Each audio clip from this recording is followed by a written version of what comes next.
Et c'est ce que je viens de lire dans les louanges de Dieu. Quand il écrit ça, tout n'est pas en rose. Mais dans cette situation, il voit les étoiles. Et il voit les qualités de Dieu. Et c'est ça qui va le guérir. Même s'il va mourir, mais il meurt réconcilié et en paix. Ça, c'est le fruit de l'antidépresseur, de l'espérance, mais aussi de l'antidépresseur, de l'émerveillement. Ce regard a quelque chose de proche et de semblable avec celui que posa Jésus sur le jeune homme riche, comme le relève l'évangéliste Marc. Dit, Jésus le regarda et se prit à l'aimer. Dans Marc 10, verset 21. Le regard qui se pose sur ces jeunes hommes riches. Mais Jésus n'a pas regardé sa suffisance. Le texte nous dit seulement, Jésus va le regarder et il se prit à l'aimer. Le regard. Si dans ses racines profondes, ce regard naît de la pureté de cœur et d'intention, c'est dans l'amour qu'est s'origine l'épicentre de son rayonnement. Au fait, je veux dire que le regard d'émerveillement a ceci de particulier, qu'il donne de regarder les êtres et les choses pour ce qu'ils sont, avec l'œil de leur Créateur. Comment est-ce que le Créateur voit les choses? Dans Genèse 1:25, Dieu vit que cela était bon. Dieu vit que cela était bon. Le regard d'émerveillement a ceci justement des particuliers, qu'il donne de regarder les êtres et les choses pour ce qu'ils sont, avec l'œil de leur Créateur. Dieu vit que cela était bon. Et alors, et pour Éthique, il est soumis. Le paysage que chaque être humain porte en soi, je cite Étienne Soum, il le cherche aussi à l'extérieur et n'est pas loin de ce que nous dit l'Évangile.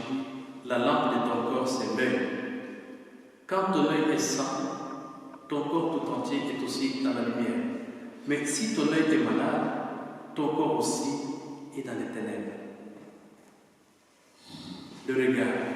Ici, j'aimerais raconter toujours cette petite blague. Il y avait deux voisines deux amies voisines qui parlaient, l'autre était sur le balcon. La première qui était de ce côté de la maison, qui parle à sa voisine d'en face, lui dit, mais remets tes linges dans la machine parce que d'ici je vois que les linges sont sales. Alors la voisine qui était en face, elle dit, mais nettoie plutôt tes carreaux. C'est peut-être tes carreaux qui sont sales. C'est très beau ça. Notre regard, si on le nettoie, on voit le monde et la vie autrement. Donc l'émerveillement, ça nous amène aussi à regarder le monde autrement, avec le regard même de Dieu.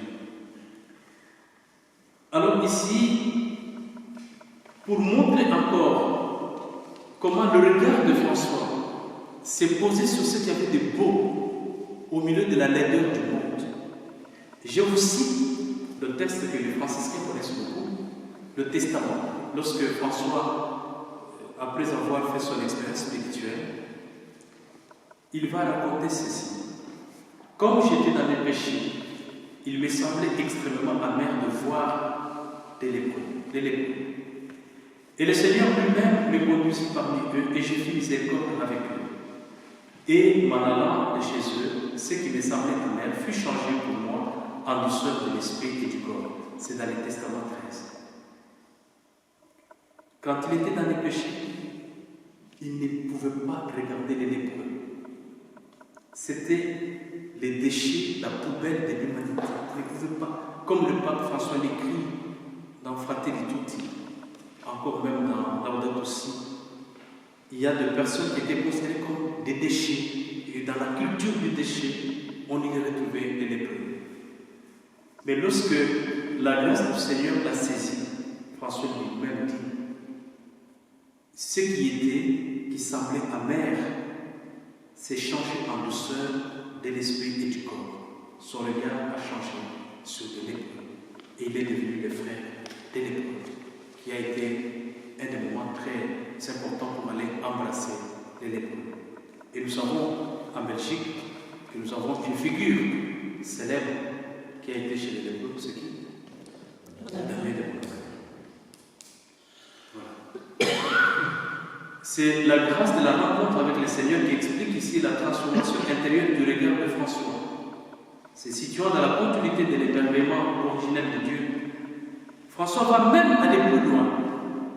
Parce qu'un jour, on va lui poser la question, et là aussi, les frères qui sont ici, franciscains, savent ce texte, mais donne-nous le portrait robot d'un vrai frère mineur, d'un parfait frère mineur. Quand on regarde, on dit, voici un bon frère mineur, voici le frère type modèle. Alors vous savez ce qu'il a donné comme réponse? Je vais lire ce que François a dit.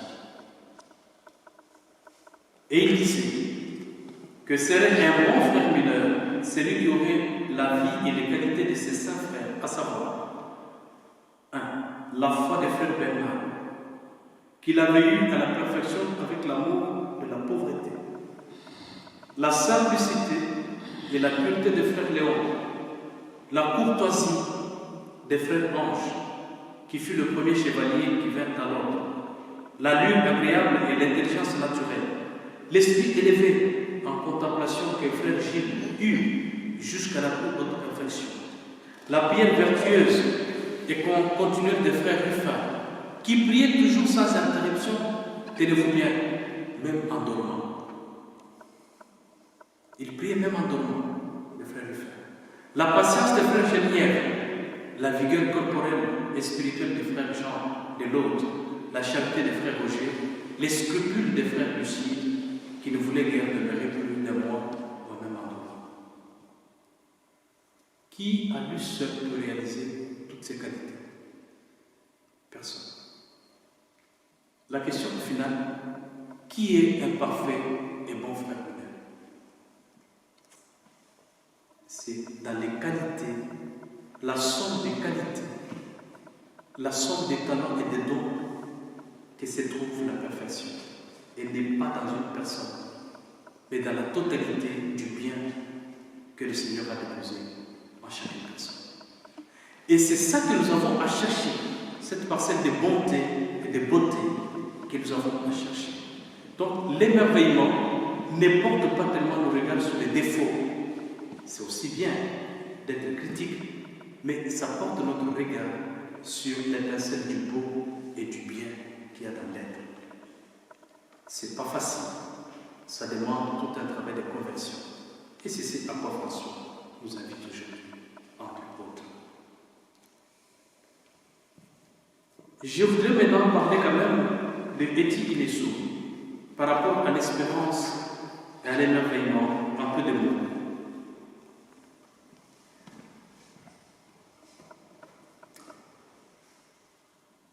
Comme on peut se rendre compte, le regard d'émerveillement recueille les meilleurs de chaque frère pour en constituer un bouquet. Il se refuse de réduire l'un de l'autre à un monstre en tant que l'absolue incarnation du démon. Et en dépit de ses ombres, l'autre peut avoir en lui une étincelle d'humanité, pouvant être voilée par la cataracte du péché spirituel et provoquer les troubles de vision. D'où l'importance de rééduquer, mieux de reprogrammer l'œil intérieur, à voir autrement. Et c'est là que je vais citer le témoignage d'émerveillement d'Eti Inesu, une jeune juive décédée à Auschwitz le 30 novembre 1943, et son témoignage nous laisse sans mots. Pour elle, j'ai intitulé ce point « Entrer dans l'espérance et s'émerveiller avec Eti Inesu ». Alors que l'horizon semblait s'obscurcir, que le soleil brillait de semer l'éclat dans son cœur, pour elle, Eti Inesu, il dit ceci, alors qu'elle est à quelques heures de la déportation pour aller mourir dans ce camp de concentration, elle dit, et je la cite, « L'espace vital se rétrécit, celui de l'âme grandit. » Donc, elle écrit ça dans ce petit livre, La paix dans l'enfer. C'est le cas de beaucoup de personnes qui, dans la période obscure ou au crépuscule de la vie, voit s'élever étonnamment avec une lumière, une force, une sérénité, une paix indescriptible. Au milieu des horreurs de la déportation de la guerre, Eti Ilessu témoigne de l'inacceptable et parle de la paix dans l'enfer. Pour elle, je la cite, renoncer à la vie intérieure semble une mutilation, car c'est en elle que s'origine le visage du monde et toute résistance à la barbarie qui vient. Mais elle traverse une situation très compliquée. Et pourtant, c'est là que résolument, elle va s'appuyer et s'accrocher sur l'espérance et l'émerveillement. Ce sont les deux qui vont lui permettre de garder la tête haute dans ces conditions atroces. Chez elle, chez Eti Ilessu, l'émerveillement émane de l'intérieur et se reflète dans le paysage extérieur pour transfigurer et défier l'inacceptable. Bien qu'en attente du jour de sa déportation, rien ne lui ôtera jusqu'au bout les goûts de l'émerveillement face à la vie. Dans l'après-midi du 1er juillet 1942, à quelques heures, elle s'émerveille du jasmin qu'elle aperçoit au passage. Quand chaque fois j'ai lu cet extrait, je suis moi-même ému. Elle va prendre le train qui va l'amener pour la mort, mais dans le camp de concentration, elle aperçoit un jasmin sur le toit d'un garage. Et comme elle tenait tous les jours le carnet, la chronique, elle écrit: ah oui, le jasmin. Comment est-ce possible, mon Dieu? Il est coincé entre les murs, les murs des voisins, derrière et le garage. Derrière et le garage. Il a vu sur le toit plat sombre et boueux du garage. Au milieu de toute cette grisaille et de cette pénombre boueuse, il est si radieux, si immaculé, égaré dans un bas quartier. Je ne comprends rien à ce jasmin. Et je crois en Dieu, même si, avant peu, en Pologne, je dois être dévoré par les poux. Ce jasmin, il me laisse sans mots. Il est là très longtemps déjà, et c'est maintenant qu'il me laisse sans mots. Est-ce qu'on peut mesurer, en termes de la gravité de ce qu'il attend et de ce qu'il écrit? Il n'y a aucune commune mesure. Aucune commune mesure. Vous allez vers la mort et vous prenez le temps d'admirer les jasmins et d'écrire. Est-ce qu'on peut mesurer ça? Mais d'où est-ce qu'elle puise la force de dire ça? Mais il devait pleurer. Mais non. Ce jasmin me laisse sans mots. Mais le jasmin, c'est quoi par rapport à sa vie? Eti Ilessu est aussi consciente d'accepter les dépérissements dans la nature sans y opposer de résistance. Et lorsque peu de temps après, elle vit le jasmin et ses fleurs blanches flotter dans des flaques boueuses suite aux effets des pluies et des tempêtes, sa réaction est encore plus qu'étonnante. Elle donne à ce jasmin une seconde vie en Dieu. Et voici ce qu'elle dit, et je la cite. Mais quelque part en moi, ce jasmin continue à fleurir, aussi exubérant, aussi tendre que par le passé. Et il reprend ses effluves autour de ta demeure, mon Dieu. Tu vois comment je prends soin de toi? Je ne t'offre pas seulement mes larmes et mes tristesses et pressentiments. En ce dimanche matin venteux et grisâtre, je t'apporte même du jasmin odorant. Et je t'offrirai toutes les fleurs rencontrées sur mon chemin, mon Dieu. Et elles sont les jours, crois-moi. Je veux te rendre ton séjour le plus agréable possible. Et pour prendre un exemple au hasard, si j'étais enfermé dans une étroite cellule et que je vois un nuage passer au-delà de mes barreaux, je t'apporterai ce nuage, mon Dieu. Si du moins j'en avais la force, je ne puis rien garantir d'avance, mais les intentions sont les meilleures du monde, tu le vois. Et après, elle est dans le train, elle va mourir. Ce jasmin ne représente-t-il pas le mystère de la vie d'Eti, comme de n'importe quelle personne, vous et moi, qui le matin, elle fleurit, le soir, elle sèche, en attente d'une nouvelle floraison en Dieu? C'est une question qu'on peut se poser. Et toujours dans les circonstances difficiles du camp de concentration, l'espérance et l'émerveillement sont pour elle une splendide force de résistance à l'humiliation. Voici ce qu'elle écrit sur le dernier texte d'elle que je cite. On peut nous rendre la vie assez dure, nous dépouiller de certains biens matériels, nous enlever une certaine liberté de mouvement, tout extérieur. Mais c'est nous-mêmes qui nous dépouillons de nos meilleures forces par une mauvaise disposition d'esprit. On a le droit d'être triste et abattu de temps en temps parce qu'on nous fait subir. C'est humain et compréhensible. Et pourtant, la vraie spoliation, c'est nous-mêmes qui nous l'infligeons. Je trouve la vie belle et je me sens libre. À moi, des cieux se déploient aussi vastes que le firmament au-dessus de moi. À moi, des cieux se déploient aussi vastes que le firmament au-dessus de moi. Je crois en Dieu et je crois en l'homme. J'ose peu à peu le dire sincèrement, sans fausse honte. La vie est difficile et c'est pas grave. Après, elle meurt. Lui, elle, comme François d'Assise, qu'est-ce qui les a soutenus? L'espérance et l'émerveillement pour traverser la grisaille de la vie. Alors je termine en disant: achevez sa corbeille de merveille, ou sa corbeille à merveille. L'expérience de l'émerveillement invite à accueillir le merveille, petite ou grande, que le présent de l'existence met à notre portée.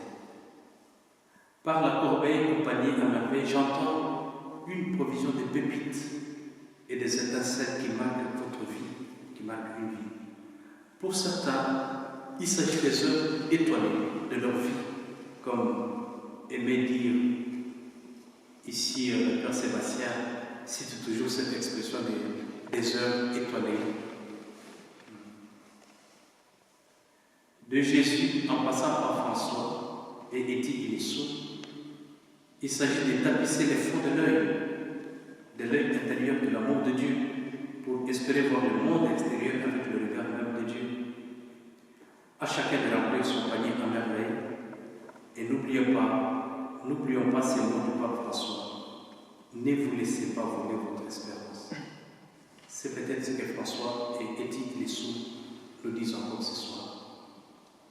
Ne vous laissez pas voler votre espérance. Voilà ce que je voulais vous partager sur ce thème de l'espérance et de l'émerveillement, comme des antidépresseurs spirituels qui ont permis véritablement à François d'Assise et Étienne Guilissot de traverser leur vie, qui était aussi faite de hauts et de bas, mais tout en gardant toujours le regard sur l'horizon et la cible qui était Dieu. Je vous remercie.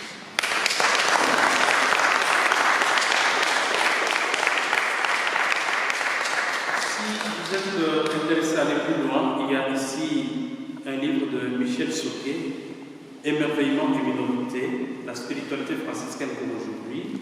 C'est un livre que je trouve très intéressant. C'est un laïc français qui écrit beaucoup sur la spiritualité franciscaine, mais son domaine de recherche, c'est sur les questions de l'interculturalité. J'ai eu le bonheur et la chance de travailler avec lui dans une commission pour les franciscains de France-Belgique. Vous avez aussi, il y a beaucoup de livres sur Étienne Guilissot. J'essaie de croiser ces deux figures, une du temps médiéval, une de notre temps. Comme ça, on a quand même deux figures des époques différentes, quelque part. Voilà, il y a des lettres ici de Westerbork, Étienne Guilissot et une vie bouleversée. Donc, c'est toutes ces lettres, les chroniques qu'on a rassemblées. Et puis, Étienne Guilissot, La paix dans l'enfer. Ce sont des textes choisis, présentés, et on lit beaucoup maintenant ces écrits parce que ce n'était pas une chrétienne, ce n'est pas une pratiquante, mais l'expérience qu'elle a vécue l'a amenée à la découverte de Dieu. Et c'est ça qui rend encore son itinéraire spirituel très intéressant. Donc j'ai aussi ce livre de François Xavier Bellamy, Espérer, l'avenance, l'histoire des bonheurs. Ça peut peut-être éclairer aussi pour aller plus loin si vous êtes intéressé, bien sûr. Voilà. S'il y a peut-être le partage, tout ce que je dis ou à expliciter pour la journée. Merci. Je pense que, comme vous venez de le souligner, s'il y a des questions ou quelques partages, ça peut être une question posée, ça peut être une réflexion. Je pense que nous allons prendre quelques moments de partage avec le frère Benjamin.